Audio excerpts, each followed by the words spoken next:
or you had Slender Man, or Shadow Man, or something, you ran into, what, Mothman, and you want to talk about it, you can get a hold of me. Really easy. nightdreamstalkradio@gmail.com. That's nightdreamstalkradio@gmail.com. And I respond to virtually every email I get. Anyway, we're going to go on break. We'll be back in 2 minutes with James. So everybody, have a good one.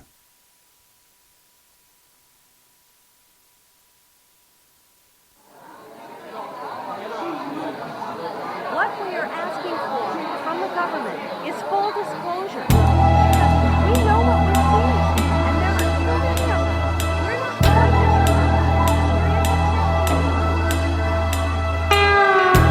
As I gaze upon the annals of time, one thing that comes through: we are not alone in this universe.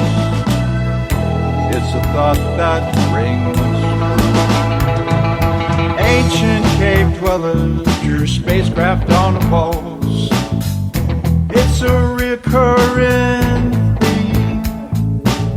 I've seen the same thing while walking late at night, and I know it's not a dream.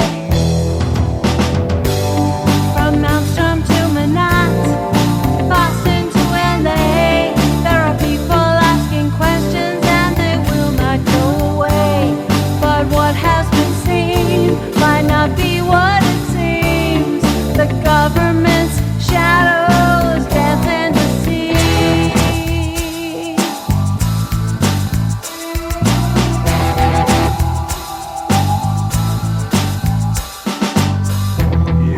Tell the truth, they will ridicule everything you say and do.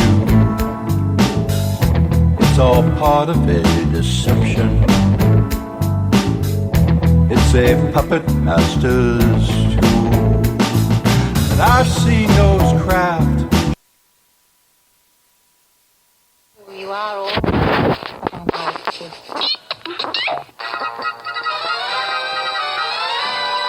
Everybody's voting for the friendly voice of radio, the people's choice. Music, weather, sports, and news, it's radio. The people choose. Everybody's swinging to the swinging voice of radio, the people's choice. Big fry, small fry, dawn to dawn, it's radio that turns them on. Coming to you from some far point station, like a cosmic tumbleweed, both north and south of the Pleiades. Here's your host, Gary Anderson. Boy, that just struck in my backyard. Knocked a tree. No, it's not true. Anyway, you're listening to Night Dreams Talk Radio After Dark with Gary. That is me. We got, let's see who we have here. Okay, who do we have here there? This is James. How you doing, Gary? Hey, James. How you staying out of trouble? Did you have your sugar frosted flakes? No, I ran out of them, daggone. I have to get some more tomorrow. Okay. Well, I just was going to say, if anybody out there has been abducted or actually seen a UFO close by, please contact me because I would love to talk to you. You can get a hold of me at nightdreamstalkradio@gmail.com. I want to know what it was like with your encounter, what you felt, what your inner being was like when you saw that UFO, or maybe you was abducted and what they did to you. Anyway, James. Yes, sir. You been staying out of trouble? Yes, and keep my curtains closed and peek out of them. Yeah, I've been staying out of trouble. Of course. Hey, demons will come right through that curtain. You know that. Oh, do I ever. Yes, I know, and I've got something for them. Yeah. One thing, after talking to Hercules, it's still, that shadow person I saw when I was around 10 years old in my grandmother's apartment. I never saw one after that. That was the only one I saw. And the way, I know it couldn't have been a shadow coming from, let's say, because the way that the apartment was, there was other buildings next to it. And this was the rundown area of Oakland back then. And, this street was, this apartment was a 2-story apartment. And her apartment was like in the back part of the apartment complex.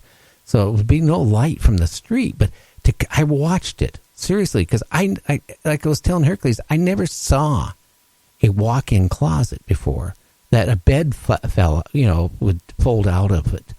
And I remember she put me to bed and, she had that little nightlight on. And I'm looking in this closet and all of a sudden this shadow, like maybe about like 5 feet tall or something like that.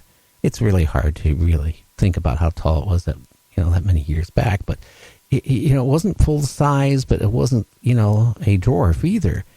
And it came out. And I remember it came out and went left in the room and on the left side and kind of like went around the whole room real slow.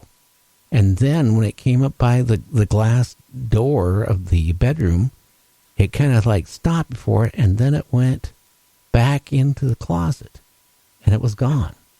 Yeah, that's not a reflection of something else. It came out of the closet and you see it and went back in the closet. It's funny you mentioned shadow people. In all my years of investigations and even before all that, I have seen more shadow people in my lifetime than full apparitions. But what are they? I mean, it didn't talk. You could actually see the movement. You could actually see the shadow. You could see like it was walking. And it was so scary, especially, when you're a little kid. And it was there. It wasn't my imagination. I wasn't even sleeping at that point. And is it evil? Well, I can tell you what they are in my world. There's 3 types in my world. In my world, there's what is known as interdimensional beings that come in and out and mostly observe and stuff. And then there's human spirits. They can be shadow type people too. And then there's what I call real evil incarnate. That's the 3 different types of shadow people in my world. Now, everybody's got their own opinions and stuff.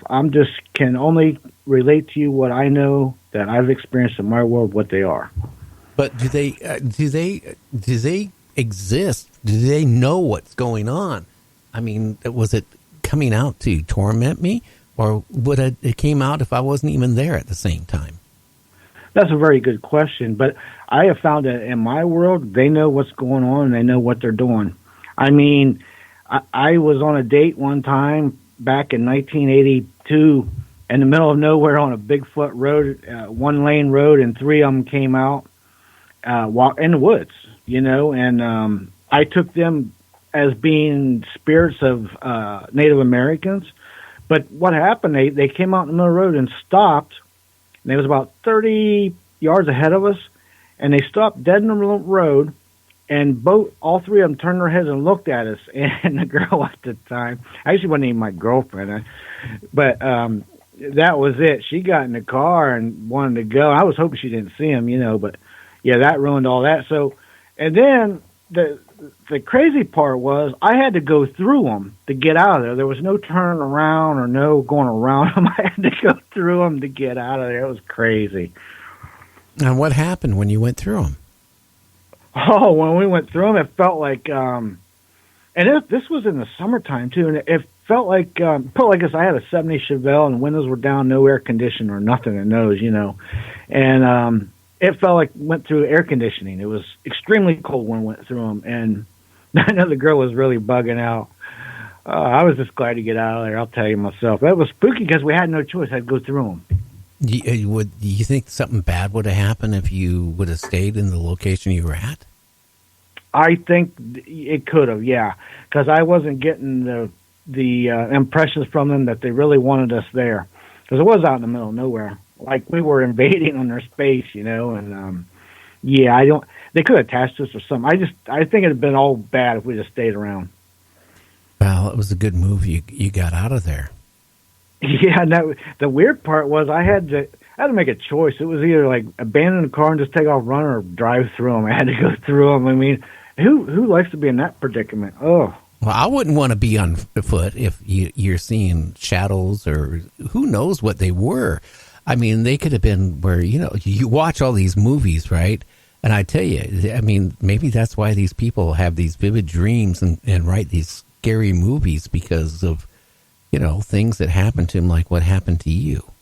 Right. And I can tell you the last shadow person I seen was, that was June 10th. I was doing a friend of mine that they had some serious stuff there, and I went and they told me about all this stuff, and I went in the bedroom. They said, "Yeah, it's probably in there." So I went in there, and there was a REM pod going. It was on film and everything, and it was about 7 foot tall, standing in the corner. I was about 3 foot from it. Had its fist down by its side, and it was like clitched, and it let off a 20-second guttural growl. I was face to face with this thing, and I can't even impersonate it. It was bone chilling, and while it was doing it, the REM pod was going off, and it was really scary. I come out of the room, and the lady said, "Did you see it?" And I said, "Oh yeah." She said, "What did it look like?" And I said, "Well, I've seen much prettier things." I got to tell you, that right there will make you stop and think about what is going on. It does. Now, is that something maybe was being projected by that lady by maybe any chance? No, I come to find out it was something. Her husband had did some things years ago. They read some things out of a book they shouldn't have read, and it kind of brought this thing on him, kind of like an attachment. It was around the house at all times. It was just pure, what I call real evil incarnate. And I did what I had to do, close some portals, evicted it, and team was there to assist me. But those things are no joke. Let me tell you, you got to watch what you do and what you read and where you read it out of and what you say, and because you can bring these things to you. Well, I certainly wouldn't want to, I got enough problems on my plate. I don't want to ever go through anything like, all this stuff, I want to, because the show is Area 51 here tonight. Yeah, let's talk about some UFOs. Yeah, well, not just UFOs. What do you think is being done in Area 51? Do you think now it's just pretty much of new military mock-up of planes to be testing, or do you think it's still maybe UFO-oriented, or has it all been moved? My feeling it's all been moved because, everybody now thinks, Area 51 is where all the strangeness is. And if I was the government, I would, because, God, they can move 20 miles away farther in the desert, right? And nobody's going to even know what's going on at that point because there's no place to be able to see it. Right. I really do think that once Bob Lazar came forward with that, I think that Area 51, they have to have a protocol if something like that happens, that they go right into shifting and moving the stuff to somewhere else. I think, they probably still test military weapons or planes or whatnot or secret stuff. But as far as alien related, I don't think they do much. I really think they moved all that stuff. I just do. So you think pretty much it's a test base for like new aircraft and all that? Because, let's face it, the aircraft, that they're testing, like the stealth bomber, the first time I saw that, what it looked like to me, like an alien craft. Absolutely. And they have the perfect place there, Groom Lake. It's flat and hard and dry. It's perfect runway in the middle of nowhere. So that would be perfect for that kind of stuff. And I remember the first time I seen one almost 30 years ago, not quite, but it was mind-blowing. I was like, what is that? Yeah, and then you look at it and you wonder how it even flies. But I know that they're probably doing experiments on drones and all this stuff because technology is advancing so far. So when you see these, whatever fighter jets we have now, like the F-35, all that stuff, that is basically obsolete gear. Oh, yeah. Even the what was it, the Black Hawk or whatever it was back in 1960, the spy plane there, it became obsolete within a few years because the Russians figure out how to shoot it down. So you always got to keep working on newer stuff, newer technology. And that kind of stuff, the regular public don't see it every day. So when they do see it accidentally out test flying or whatever, especially at night, you would think, what is that? It's a UFO, And I really do think that black triangle is one of ours. I know it's probably got crazy things it can do that we're not used to seeing, but I think it's ours. I do, because, I mean, the reports on it, it's big, it's quiet. And have you noticed all these, planes that they've been experimenting with in Area